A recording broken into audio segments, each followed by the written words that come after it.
Tanzania, an East African gem known for its breathtaking landscapes, rich culture, and diverse populations. From the majestic Kilimanjaro to the wildlife-filled savannas and the tropical Zanzibar archipelago, Tanzania's natural beauty draws the world in. The Maasai, one of the country's tribes, are iconic to the nation's cultural tapestry. Home to nearly 69 million people, Tanzania is a country of incredible diversity. There is a fast urbanization with 39.3% of the population now living in urban areas. The national motto is Uhuru na Umoja, which means freedom and unity. It's a reflection of Tanzania's spirit and its drive to move forward together. The Tanzanian flag is full of symbolism. The green represents the country's natural resources, the black represents the Swahili people, blue is for the Indian Ocean, and yellow is for the rich minerals that lie within the soil. Tanzania is a youthful nation, with a median age of just 17.4 years. Young Tanzanians are the heartbeat of the country's growth and future, but behind all of this beauty and vibrancy lies a growing health concern. Diabetes, a chronic illness that affects millions worldwide, is quietly becoming a significant challenge for the people of Tanzania. Diabetes is a chronic disease that is silently affecting millions of people worldwide, including in Tanzania.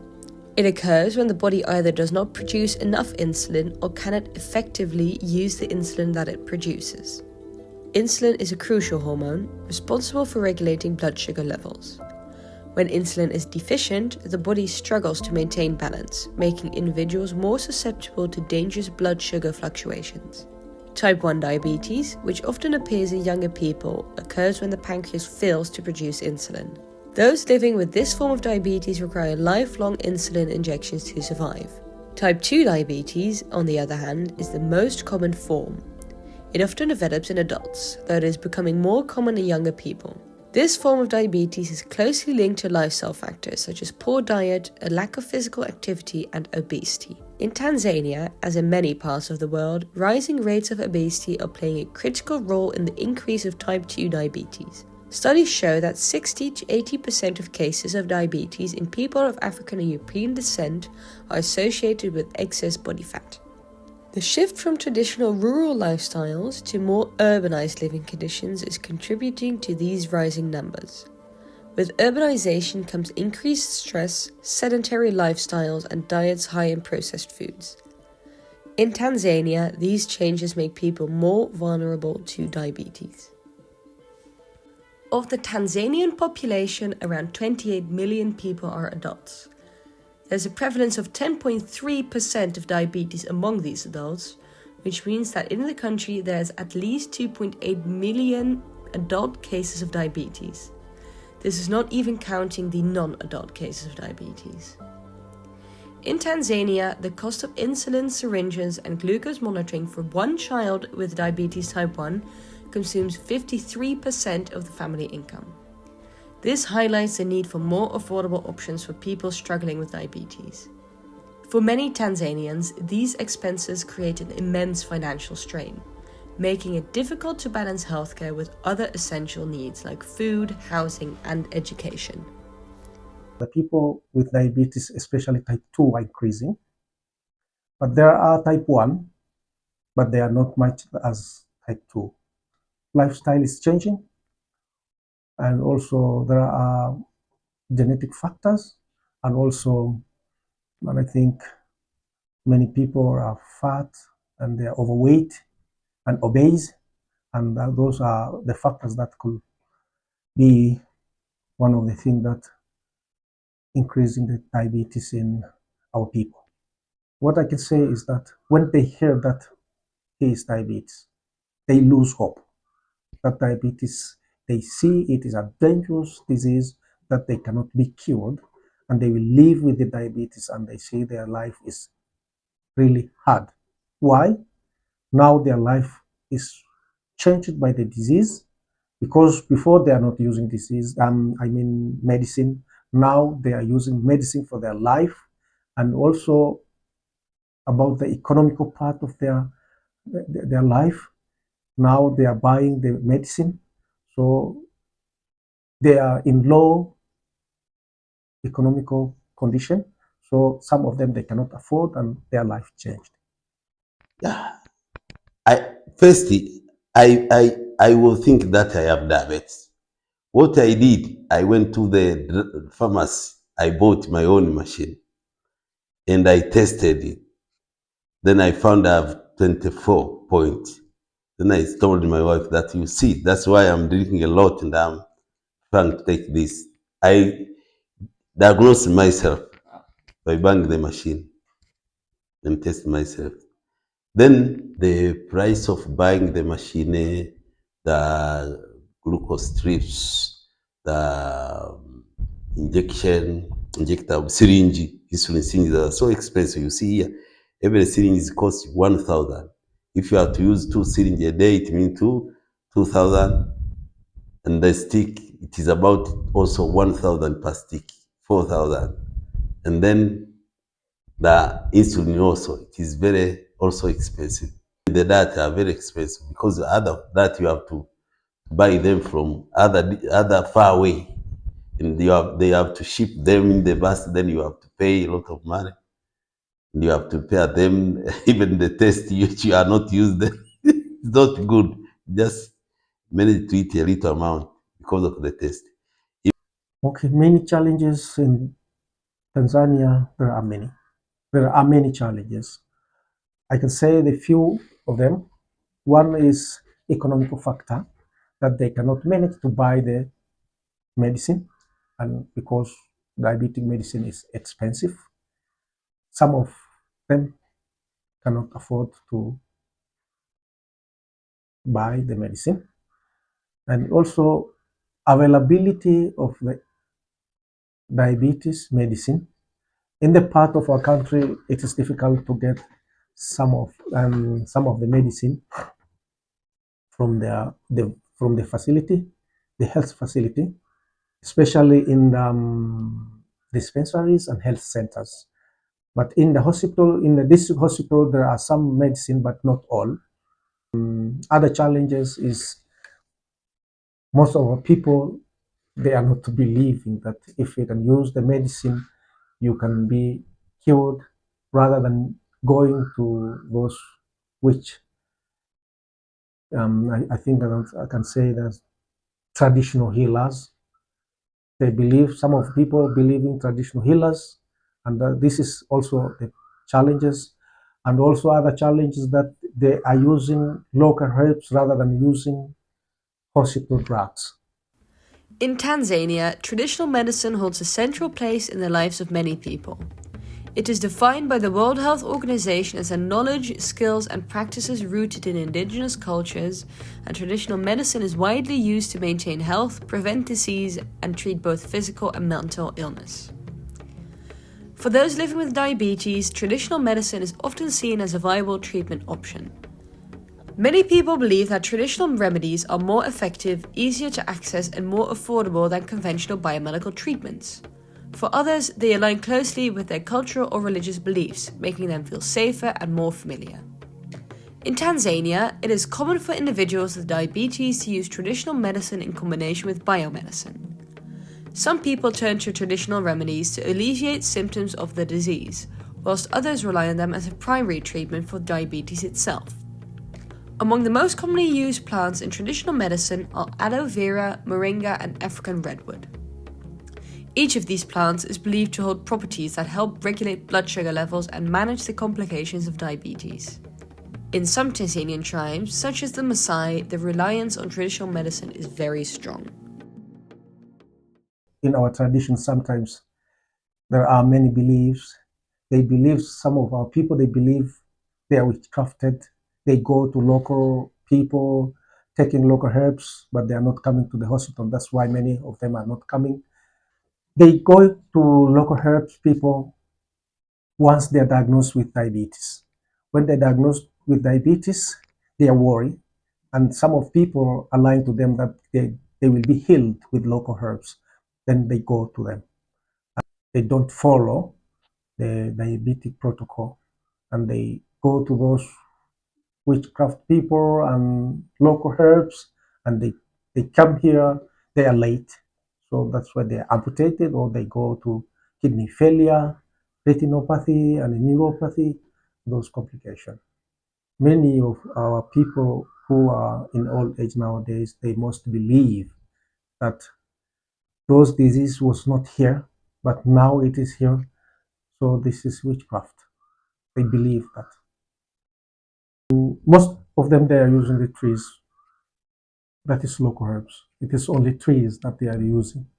And most of those local herbs are very dangerous. Their kidneys got blocked, no more urine, and they are really in trouble. Some people, they have their traditional beliefs. They don't believe it if it is diabetic. They think maybe something wrong. Maybe someone play with their life. Maybe there's witchcraft or witch doctors. I don't know. It's like they have their own beliefs. So they say, no, this is not diabetic. No, I can't believe in this disease. Let me go to someone to help me. So even they go to another shift to the herbal medicine sometimes, but others, they are not moving to the herbal medicine, but they just stay at home and say, they give the information. I have already used herbal medicine, and some they come when with the kidney failure because of using of this herbal medicine. Sometimes they tend to shift to the local herbs. They are always being told that this just stop the medication which are given and also just use the local herbs. I have my younger brother who told he was a driver, was driving this big vehicle. Then he developed diabetes because also he was younger, about 35 years old, because he was also eating that chips always, because on the driving chips, chips soda. After developing diabetes, then he didn't adhere to the medical treatment. He was shifted to the local herbs. But while using local herbs, diabetic was still a problem to her because you will find the blood glucose level 23. Sometimes the machine is not reading, but he is still using local herbs. So many liters per day he has to buy. So also this is a problem. Other people that are told if you use insulin, then it will become resistant to you, then it will cause a problem to you. So they say that they are toxic. They say it is a toxic. If you use a local herbs, it is not toxic, but it does not improve the condition. So you see there. Next to traditional medicine, people in Tanzania also use pharmaceutical medication. The pharmaceutical approach to managing diabetes varies based on the type of diabetes. For individuals with type 1 diabetes, insulin, both short and long-acting, is necessary and must be administered by injection.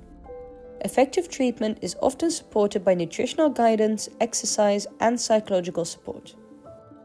For those with type 2 diabetes, the first line of treatment is lifestyle modification, with medications such as metformin introduced if lifestyle changes alone are insufficient. If metformin at a maximum dosage does not regulate blood sugar, it is combined with sulfonylureas like glimepiride, and insulin is eventually introduced if further control is required. For some patients, there was no option. They are forced to use that insulin because you can see in diabetic management, they start maybe with physical management, exercise like diet and whatever. After then, they start when they are doing an exercise, they are also monitoring their blood glucose. But when they fail, they go to metformin. But when metformin fail, then they combine two drugs. Can be either metformin with the glubentamide. But some patients, they are also not monitored by this medicine because when they are using, they still have a high blood glucose level, and then they are forced to use insulin. There was no option. So even if very expensive, they are supposed to use. However, insulin requires refrigeration, a significant challenge in a region where many do not have access to reliable refrigeration. One of the greatest challenges in diabetes treatment in Tanzania is the high cost of medications like insulin, which remains out of reach for many people. The financial burden, compounded by limited access to necessary refrigeration and other infrastructure, underscores the broader challenges Tanzanians face in managing diabetes effectively. Increasing access to pharmaceutical medication has improved outcomes, but there's still an ongoing need for education. Some patients may not be familiar with how medication should be taken, which medication should be taken, and when. One of the biggest problems is the price of monopharmaceutical medication. Some are expensive, some are not too much expensive. Some are 500 Tanzanian shillings, some are 100 Tanzanian shillings. Some can go even up to thousands and Tanzanian shillings. So it depends with type of medication they are receiving. And some 16,000 Tanzanian shillings, and some even 20 Tanzanian shillings, like insulin injectables. As you can see, many people from these places, some are poor, some even the electricity is not there at home, so they cannot use the refrigerators. Some they use, they take water and they put in the small bottle and they collect sand.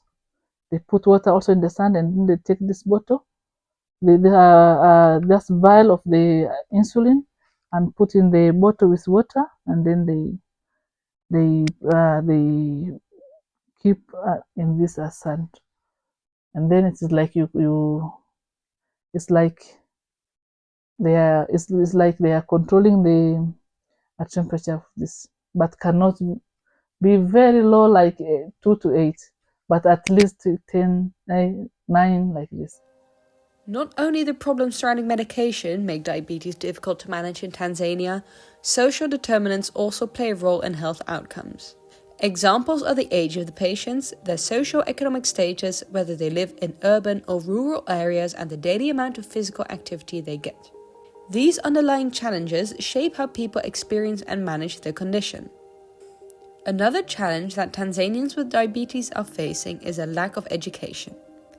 People think that people with diabetes are bewitched. Patients do not know how to use their medication and how important it is to change their lifestyle. To prevent this, it is crucial to educate people from a young age. The aim of education should be to get rid of cultural myths and misconceptions and to promote a healthier lifestyle. Various organizations and initiatives are dedicated to improving education and diabetes care in Tanzania. These include the Tanzanian Diabetic Association, the Tanzania Diabetes Youth Alliance, and the World Diabetes Foundation's Tanzania program. All in all, there are still a lot of steps to be taken regarding diabetes care in Tanzania. It is essential to focus on educating the patients and the communities to make diabetes medicine more accessible and affordable, and to make patients understand that the way that they live impacts the disease. Diabetes in Tanzania is not just a health issue, it's a challenge that touches financial, social, and educational barriers. With rising costs, limited access to treatment, and widespread misconceptions, the stakes are high. Diabetes care is not just a medical challenge, it's a battle against myths, inequities, and inaccessibility. To overcome this, education must be transformed. Cultural misconceptions should be addressed and life-saving treatment made a right, not a privilege. Through urgent action, focus on education, affordable care, and improved healthcare infrastructure, Tanzania has the opportunity to overcome these challenges and build a healthier, brighter future for all.